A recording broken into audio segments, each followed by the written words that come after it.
Oke, jadi yang pertanyaan pertama tuh Bu, apa ya sejarah dibalik berdirinya makam Siti Laut itu? Siti Laut itu sebelumnya boleh dikatakan adalah seperti orang tuanya Putri Tujuh. Selama ini orang mengetahui Putri Tujuh itu orang tuanya Ratu Cik Sima. Nah, namun sebenarnya Siti Laut inilah orang tuanya Ratu Putri Tujuh. Cik Sima itu adalah orang yang menjaga anaknya, mengasuh anaknya yang dipercayakan oleh Siti Laut kepada Cik Sima. Karena mungkin menjaga dia, jadi dia dianggap sebagai orang tuanya Putri Tujuh. Jadi Siti Laut ini awalnya dari daerah Kampar, dari kerajaan Durian Betakuk Raja. Di sana ada raja. Jadi orang tua Siti Laut ini termasuk seorang orang tua yang seperti kerajaan juga di sana. Kalau dulu kerajaan kan tidaklah seperti yang ada kita lihat di TV itu mewah gitu kan. Seperti di Bukit Batu kan ada kerajaan juga kan. Ya itulah sederhananya raja dulu kan gitu. Jadi pada suatu hari raja ini membuat sebuah kapal yang bernama lancang. Lancang itu lancang kuning. Kenapa disebut lancang kuning? Karena yang kuning itu adalah milik raja. Jadi lancang itu ya lancang kapal gitu. Kalau kuning berarti kerajaan. Jadi lancang kuning. Ketika sudah membuat lancang kuning, tapi lancang kuning ini setelah siap tidak bisa dilajukan, diturunkan ke air, nggak bisa jalan. Kalau orang Melayu katakan itu sakat, ya, sakat namanya kan, tergendala untuk dilancarkan ke air. Nah, pada suatu malam sang raja bermimpi bahwa ini kapal akan lancar jalannya, akan bisa turun seperti kapal-kapal lainnya apabila ada seorang wanita yang hamil tua untuk menjadi galangnya. Nah, ketika menjadi galang kapal ini kan tidak semua orang berani seperti itu. Pemikiran kita, kalau kita jadi galang tentu taruhannya nyawa kan gitu ya kan, pemikiran kita kan. Nah, namun mendengar hal itu, anaknya Siti Laut mengatakan,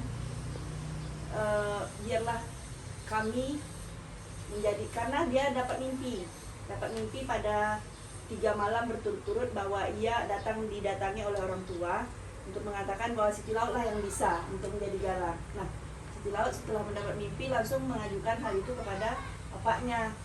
Nah, jadi ketika dikatakan seperti itu, sebenarnya orang tuanya berat sih untuk melepaskan anaknya menjadi galang kapal. Karena orang tuanya pun berpikir, jika jadi galang pasti anakku nanti tak ada lagi kan gitu, pikiran seperti itu. Nah, namun di dalam mimpi tersebut ada dipesankan orang tua itu kepada Siti Laut bahwa ketika sudah menjadi galang, menjadi galang ini seperti apa halnya, kata Siti Laut kan, digali, anggaplah ini seperti ini kapal, digali seperti parit. Nah, jadi Siti Laut itu berbaringnya di dalam parit. Ketika kapal jalan dia nggak kena, hanya sebagai penggalang aja. Nah, seperti itu.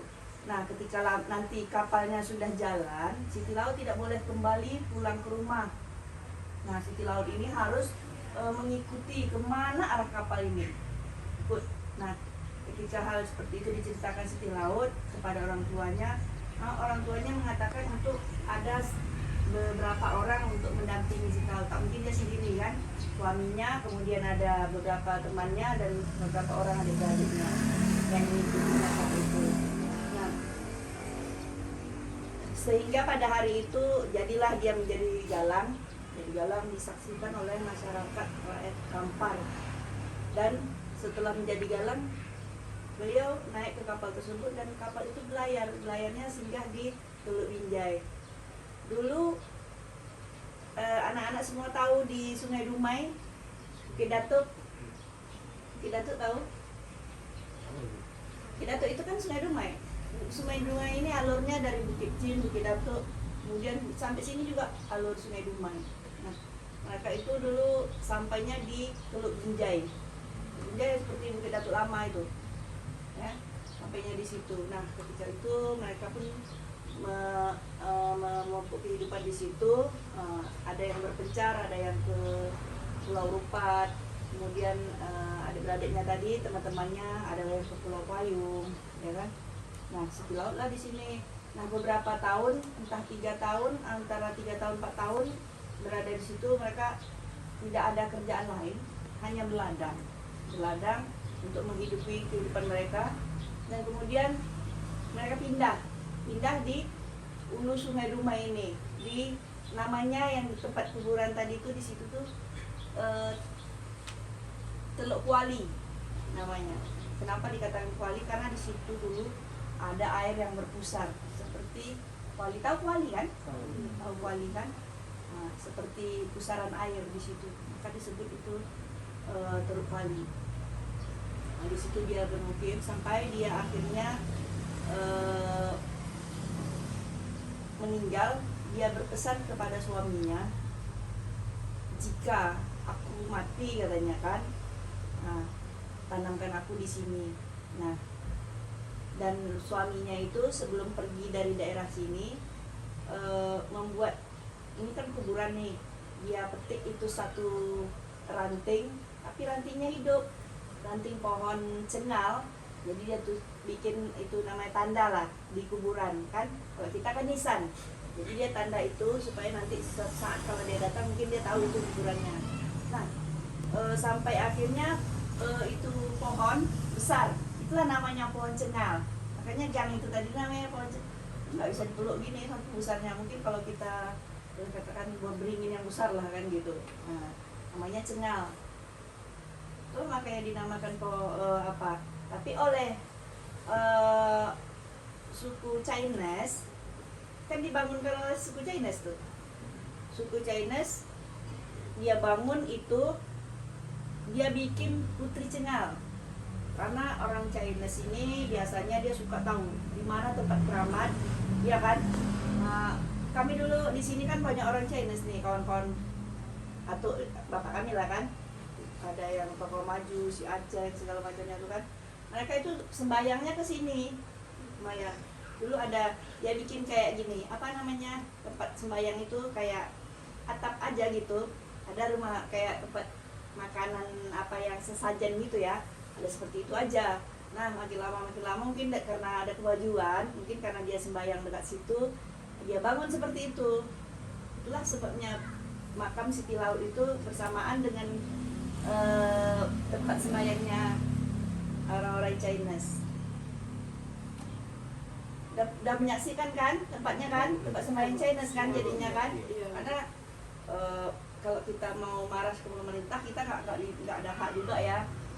Cuman kita mungkin bilang karena mungkin keterlambatan pemerintah kita untuk membangun sebuah apa namanya, ya namanya kuburan itu sebenarnya kalau lebih dulu aja gitu mungkin, tapi nggak apa-apa kan, bersamaan mereka juga merasa itu sebagai tempat keramat mereka kan gitu. Jadi tidak ada perdebatan di situ.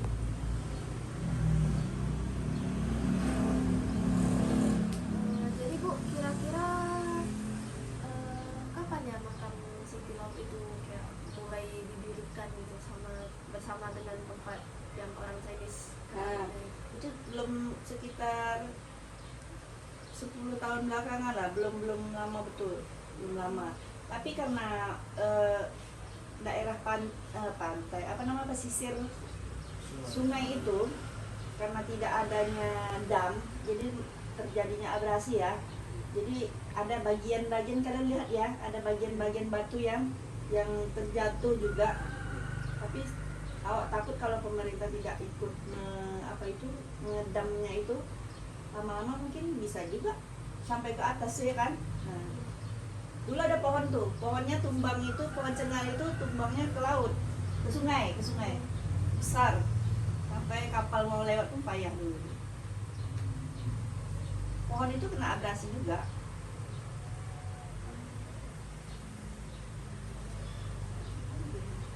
Tanya aja, apa lagi mau disebut? Oh ya Bu, terus pas pas Siti Laut itu mau dijadikan kayak buat apa namanya, yang Galang. bagian galangannya itu, Galangan. apakah yang ketujuh putri itu sudah lahir atau masih? Belum. Siti Laut masih baru hamil pertama. Nah, kenapa orang mengatakan putrinya 7 kan? Bukan putrinya 7, karena yang pengasuh putri itu mungkin hampir sebaya dengan anak-anak mereka. Anak mereka 2 putri itu ada yang penjaganya itu 4. Yang 1 penjaganya 1, yang 2 penjaganya 2, dan 1 lagi penjaganya 1. Anaknya ada 3 kalau nggak salah, 3 penjaganya 4. Jadi karena penjaganya itu hampir sebaya, jadi ginilah, kalau kita udah sering bersama dianggap anak sendiri, inilah putri kami kan gitu. Anak-anaknya sebaya dan sering bermain dan dijaga oleh mereka, jadi mereka menganggap itu anaknya sendiri. Jadi itulah putri 7. Putri 7. Jadi bukan putrinya 7 itu anaknya semua, bukan. Kalau versi buku kan anaknya 7 kan. Itu tadi. Banyak yang tak tahu itu, sebagian ada yang tahu sih. Sebagian itu kan kalau nengok buku, putri 7 ya 7 putrinya gitu. Dia menganggap keluarga sudah menjadi keluarga. Dia adalah orang-orang yang paling baik di dan maksudnya dia sebagai tetua kampung yang dituakan di kampung dan mengayomi. Jadi makanya dia disenangi semua orang waktu itu. Terus Bu, yang buat tempat makam Siti Lautnya itu dia fungsinya selain buat yang ibadah bagi yang Chinese itu apa lagi ya Bu? Iya, kalau kita orang selain Chinese, orang Muslim lah ya kan. Kalau Muslim kan sebagai dikatakan cagar budaya lah ya kan, boleh dikatakan cagar budaya yang merupakan sejarah yang menunjukkan kepada sejarah Dumai, walaupun itu menurut orang-orang banyak mengatakan itu legenda, ya kan. Nah, namun sebagian ada juga sejarahnya, ya seperti itu tadi yang telah Ibu ceritakan tadi. Kan kalau buku kan legenda Putri 7 kita rakyatnya gitu.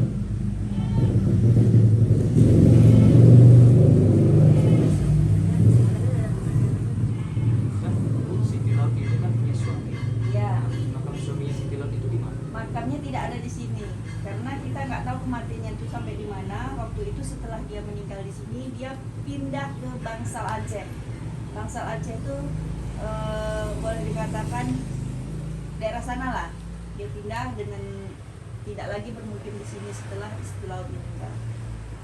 Di daerah Lubuk Gaung ada kuburan panjang. Apakah itu kuburannya? Itulah saat ini masih menjadi wacana, kuburan siapa yang panjang itu. Ada tuh di Lubuk Gaung. Apakah itu suaminya Siti Laut? Kan gitu. Kalau di sini, daerah sini, orang-orang yang keramat dulu ada Tok Kudondong, itu kan, yang mamanya sebetulnya orang mengatakan Tok Kudondong itu laki-laki, sebenarnya dialah yang menyusukan harimau itu. Tok Kudondong itu perempuan. Kalau kita bayangkan laki-laki kan, orang mengatakan tuh perempuan. Dulu di depan Jalan Teduh inilah warungnya, kedai lah yang dikatakan kedai, tempat dia berjualan. Dan di pelabuhan nelayan, di situ lah pasar Kedondong namanya, pasar Kedondong. Jadi kenapa pasar? Karena di situ tempat naiknya nelayan. Jadi sambil berjual, orang ngambil ikan itu naiknya dari sana dan langsung berjualan di situ. Pasar sederhana lah, pasar rakyat. Jadi Hah? Jadi sebelum makam Siti Laut dibangun menjadi seperti sekarang ini, Ya. sebelumnya itu dia kayak tempat sendiri juga atau tempatnya sama kayak orang lain juga? Iya, cuman ada satu kuburan aja di situ. Jadi Nah, dia cuma kayak sekarang gini cuma diperbagus gitu. ya. Tapi waktu itu kan kuburan udah terlalu lama, mungkin berapa tahun yang lalu, sehingga kuburan ini kalau kita nggak diralat, kan kita lihat itu kuburan, kalau kita nggak, dia kan rata dengan tanah, sehingga tidak. Cuman karena sejarah itulah yang mengatakan di situ, yang membuat kita tahu bahwa itulah tempatnya kuburan Siti Laut. Dan itu tadi didukung oleh yang tadi Chinese, warga Chinese ini, dia paling suka dia tempat keramat, dia tahu kan. Kadang-kadang kita lihat tuh di pinggir-pinggir pantai, di mana-mana tuh ada tuh tempat sembahyang tuh kan. Nah, dia tahu tempat keramat, dia juga mengatakan itu tempat keramat, tapi dia mengatakan itu Putri Cengal karena dia pohon cengal dulu yang ada di situ. Selalunya kan lain suku lain gelarnya kan gitu. Nah, Kira-kira ibu tahu nggak kapan meninggalnya itu? meninggalnya kita tidak bisa, tahunnya itu tidak bisa kita apa, belum dapat lah kita mengatakan tahunnya itu. Kalau kita macam perang kan 1945 kita merdeka kan gitu, ini lebih daripada itu tahunnya, lebih lama lagi. Karena waktu di sini juga orang Chinese nih kan, dia tahu ini tempat keramat dekat sungai itu. Dulu ada orang kemasukan di samping rumah petak mama saya ini, dia kemasukan sore kayak gini, kemasukan langsung dia bahasa Cina. Jadi kami pun heran kenapa dia bahasa Cina. Rupanya mengatakan bahwa di dalam kedalaman laut yang sungai yang ada di sini, dulu kan angker nih. Setiap tahun pasti ada yang mati, pasti larinya ke situ. Jatuhnya di sana, larinya di sini. Jatuhnya di sana, dapatnya di sini. Karena di situ ada juga dulu jembatannya ada yang air berpusat juga. Itulah tadi tempat dibilang yang sakit, yang kemasukan itu, dia mengatakan ada kedalaman itu ada harta karun Cina yang zaman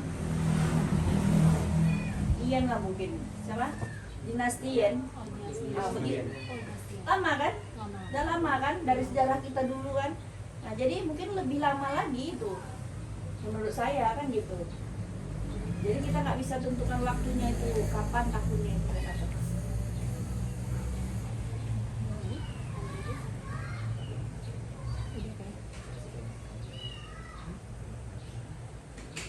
Ada yang mau ditanya kembali?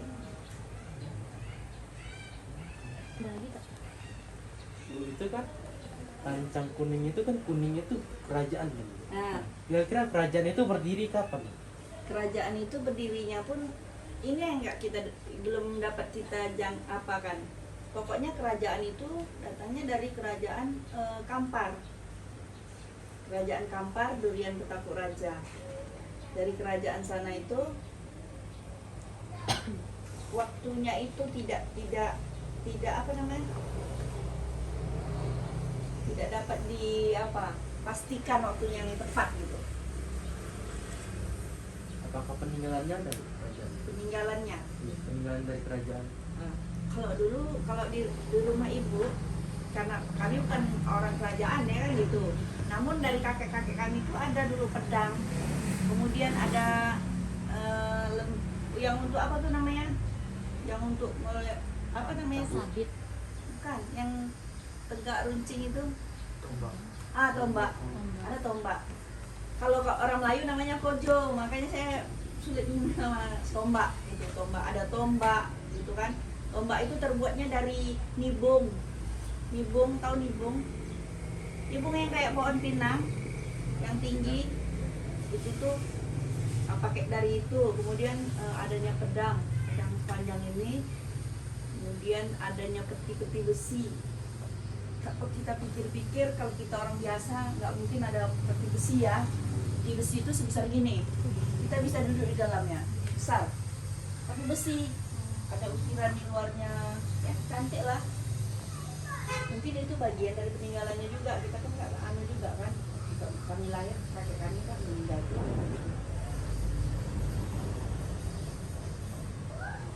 Apa harapan ibu untuk makan City Laut ini?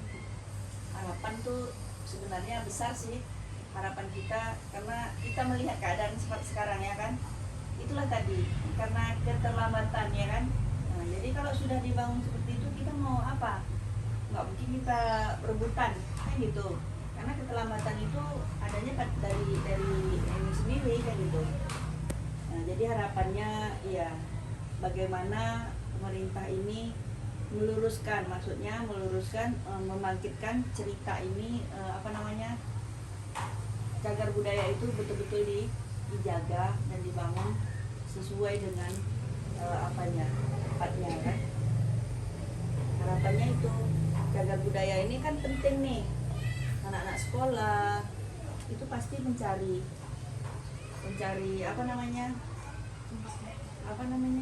berita, mencari berita dari situ, pasti kan, pasti ada dari murid-murid, pasti ada SD, SMA, SMP. Sama dengan kita berada di daerah misalnya Jawa.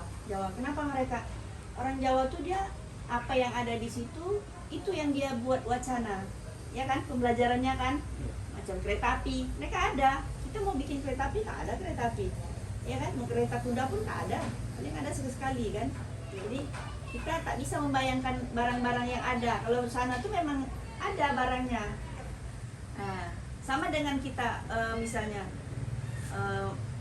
membilangkan ini dari daerah kita apa, dari daerah kita nih yang perlu kita apa adat-adatnya kan gitu. Nah, seperti yang anak-anak ibu cari ini kan, nah, harusnya seperti itu. Kalau di daerah sana kan di dalam buku itu kan di daerah Jawa banyaknya, iya kan pelajarannya kan. Nah, apa salahnya ada tim pembuat buku memang betul-betul dari daerah kita sendiri, ya kan? Tentu dari daerah kita sendiri jalan ceritanya sama, tapi ceritakan apa yang ada di daerah kita sendiri. Kan bagus seperti itu sebenarnya kan, anak-anak lebih cepat dapatnya.